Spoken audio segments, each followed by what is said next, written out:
Hello বন্ধুরা, good afternoon সবাইকে। আমরা দার্জিলিংয়ের ভিডিওটা দিতে একটু লেটই হয়ে গেল। দার্জিলিংয়ে যাওয়ার ভিডিও তো দিয়েছিলাম, বাট পৌঁছানোর পরে এই ভিডিওটা অ্যাসেম্বল করতে একটু টাইম লেগে গেল। তো এটা হচ্ছে পৌঁছানোর দিন, হোটেলে যখন আমরা ঢুকছি। হোটেলটা একটু কটেজ কাটিং, দেখতেই পাচ্ছেন এই ওল্ড পুরোনো ঘড়ি, কাঠের সমস্ত কিছু, দেওয়াল থেকে শুরু করে সিঁড়ি, এভরিথিং অসাধারণ। আমার খুব ভালো এনভায়রনমেন্টটা লেগেছিল। এটা একটা কিন্তু 5 স্টার হোটেল ওখানে। তো তারপরে আমরা ঢোকার পরে হোটেলে অ্যাম্বিয়েন্সটা বেশ সুন্দর লেগেছিল কটেজটার। সেদিন ওয়েদারটা কম্পারেটিভলি ভালোই ছিল। প্রত্যেককে আবার উত্তরীয় দিয়ে ওরা স্বাগত জানাচ্ছিল। এই দেখুন, সবার গলায় একটা করে সাদা সাদা উত্তরীয়। তো আমার এই ফ্যামিলি এবং আমাদের ফ্যামিলি সেদিন আমরা পৌঁছেছিলাম। বাকিরা তখন আর নামচিতে ছিল। আমাদের যারা বড় বাকি যে গ্রুপটা, তারা নামচিতে ছিল, তারা পরে জয়েন করে। বাট আমরা এই দুটো ফ্যামিলি ডিরেক্টলি দার্জিলিংয়ে চলে গেছিলাম। তো সেদিনকে বিকেলে তারা জয়েন করে। তো যাই হোক, এই যে আমাদের সব হলো, সম্বর্ধনা, স্বাগত জানালেন ওনারা, সম্বর্ধনা বলছি, স্বাগত জানালেন।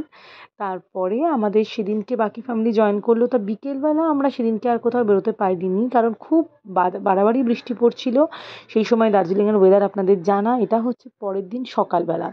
ফর্চুনেটলি ওয়েদারটা খারাপ ছিল না, ভালোই ছিল। বৃষ্টি অ্যাটলিস্ট পড়েনি, খুব ঝিরঝির করে অল্প বৃষ্টি, মানে না গায়ে লাগার মতোই। আমরা ম্যালে ভাবলাম একটু ঘুরতে যাই। আমাদের হোটেল থেকে ম্যালটা 2-3 কিলোমিটার হাঁটা পথে ছিল। তো ম্যালে আমরা একটু জাস্ট, যেমন হয় ম্যালে গেলেই সময় কেটে যায়। আর দার্জিলিংয়ে আমি বহু বছর পরে যাচ্ছি, যে কারণে আমার কাছে খুবই ভালো লেগেছিলো। আমি ফার্স্টে ফিয়েস্টায় গিয়ে ভাবলাম একটুখানি আমরা সবাই মিলে একটু কফি, একটু হট চকলেট, যার যেরকম ইচ্ছে। তো আমরা অর্ডারও দিয়েছিলাম, কিন্তু যেটা হলো, ফিয়েস্টার ভেতরে এতটাই ভিড় তখন, ওদের অর্ডার, মানে ওরা নিজেরাই বললো অর্ডার সার্ভ করতে করতে অনেক টাইম লাগবে। আর আমরা দেখলাম, আর আমাদের হোটেলে কমপ্লিমেন্টারি ব্রেকফাস্ট এমনি ছিল। তো যে কারণে আমাদের পেট ভরাই ছিল। তো ওদের, মানে যা আমরা ক্যালকুলেট করলাম, ওদের খাবার পেতে পেতে, মানে ওই চা বা কফি যাই বলুন, পেতে যতটা সময় লাগবে ততক্ষণে আমাদের অলমোস্ট লাঞ্চ আওয়ার। তো এদিকে কুঙ্গা, আমাদের খাওয়ার ইচ্ছে ছিল কুঙ্গাতে লাঞ্চে। তো কুঙ্গাতে গিয়ে আমাদের যদি খেতে হতো, তাতে লম্বা লাইন পড়ে, সেটা সবাই বলছিল। তো যাই হোক, আমরা ওখানে আর কিছু না খেয়ে আমরা বেরিয়ে গিয়ে লোকাল একটু হাঁটতে হাঁটতে প্রথমে একটু বিভিন্ন চায়ের দোকানগুলো দেখলাম, কোথায় একটু চা কেনার জন্য। তারপরে কুঙ্গায় ডিরেক্টলি পৌঁছে যাই। লাইনটা দেখতে পাচ্ছেন বাইরে, সেই দুর্গাপুজোয় কলকাতার রেস্টুরেন্টের বাইরে লাইনের মতন। কুঙ্গা এতটাই ফেমাস। ভেতরের স্পেস যে খুব বড় তা বলবো না, কিন্তু লোকে লাইন দিয়ে দাঁড়িয়ে ওয়েট করছে কিন্তু বাইরে খাবে বলে। এই দেখুন, আমরা ঢুকে গেছি। আমাদের একটা টেবিলে সব, মানে এতগুলো ফ্যামিলির জায়গা হয়নি। দূরে একটা টেবিলে, এই যে আমাদের কিছু বন্ধুরা দূরে বসে আছে, আমরা এই টেবিলে কিছু বসে আছি, এইভাবে। এই রেস্টুরেন্টের ভেতরের স্পেস যে খুব বড় তা বলবো না, কিন্তু সব মিলিয়ে ঠিকই আছে। আর খাবার বললাম, চাইনিজ সত্যি খুব ভালো, খুব পকেট ফ্রেন্ডলি। কারণ আমরা অতজন মিলে আমরা অর্ডারও দিয়েছিলাম, কিন্তু ধরুন চাউমিন দিয়েছিলাম, মোমো দিয়েছিলাম, ফ্রায়েড রাইস, চিলি চিকেন দিয়েছিলাম, হট চকলেট দিয়েছিলাম।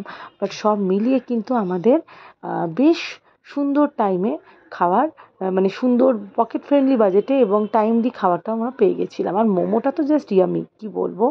অবশ্যই আপনারা ট্রাই করবেন। বাট যেটা হলো, মোমোটা আমাদের সার্ভ করলো একটু লেটে, ততক্ষণে এত খিদে পেয়ে গেছিলো, আমরা সব চাইনিজ মানে এই বাকিগুলো খেয়ে নিয়ে তো পেট ভরে গেছিলো। আর হট চকলেটটাও বেশ সুন্দরই ছিল, খারাপ ছিল না। আর এইখানটা আবার হট চকলেটটা মানে দেখতেও বেশ সুন্দর লাগছিলো। যাই হোক, বিকেলবেলা আমরা বেরিয়ে ম্যালে একটু ঘুরি। ম্যালে তখন বিকেলের ওয়েদারটা সত্যিই খুব সুন্দর ছিল। একদম ঝকঝকে আকাশ ছিল, ঠান্ডাটাও জমিয়ে পড়েছিল।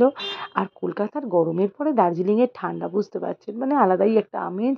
তো আমরা ম্যালেই ঘোরাফেরা করি। একটু পরে মানে আমরা ওখানকার যে দার্জিলিং স্টোনের দোকানগুলো, পকেট ফ্রেন্ডলি একদমই নয়, এক্সট্রিমলি এক্সপেন্সিভ বলবো, বাট ভাল লাগছিলো। এই সন্ধ্যের ম্যাল অ্যাম্বিয়েন্সটাই খুব সুন্দর। যেহেতু বৃষ্টির জন্য ওয়েদার খুবই খারাপ, তো আমরা দূরে কোথাও তো যেতে পারিনি, ম্যালেই ঘোরাফেরা করছিলাম। তবে উই এনজয়েড, মানে খুবই ভালো লেগেছিলো।